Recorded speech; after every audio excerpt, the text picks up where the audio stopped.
দেলোয়ার হোসেন সাঈদীর নাম ছিল না, এই ঘটনার সাথে তার কোনো সংযোগ ছিল না, তারপরে এই মামলায় তাকে মৃত্যুদণ্ড দেওয়া হয়েছে। এটার যখন আমরা কোর্টে দাখিল করেছি, এটা সত্যতা যাচাই করার জন্য তৎকালীন অ্যাটর্নি জেনারেল স্বয়ং সেই বরিশাল কোর্টে গিয়েছেন, যে এই ডকুমেন্টটা আমরা কিভাবে পেলাম এটা নিয়ে হম্বিতম্বি করেছেন।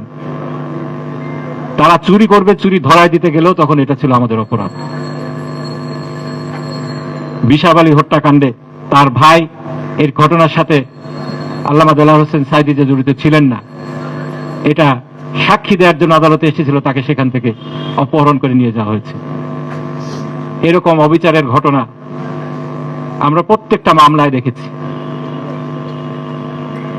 উচ্চতর আদালতকে ধন্যবাদ দিতেই হয়, এটিএম আজহারুল ইসলামের মামলায় শেষ পর্যন্ত স্বীকার করে নেওয়া হয়েছে এটা ছিল ট্রাভেস্টি অফ জাস্টিস, বিচারের সাথে মশকরা, বিচার নামের প্রহসন। এই মামলায় আদালতের পক্ষ থেকে এই ভিকটিমের কাছে ক্ষমা চাওয়া হয়েছে। আমি মনে করি এই মামলায় যাদেরকে, এই ধরনের মামলায় যাদেরকে এইভাবে অন্যায়ভাবে হত্যা করা হয়েছে, বিচারিক ভাবে হত্যা করা হয়েছে, প্রত্যেকেই এই রাষ্ট্রের কাছে ক্ষমা, রাষ্ট্রের কাছ থেকে সরি একটা পেতে পারেন এই আদালতের রায়ের আলোকে।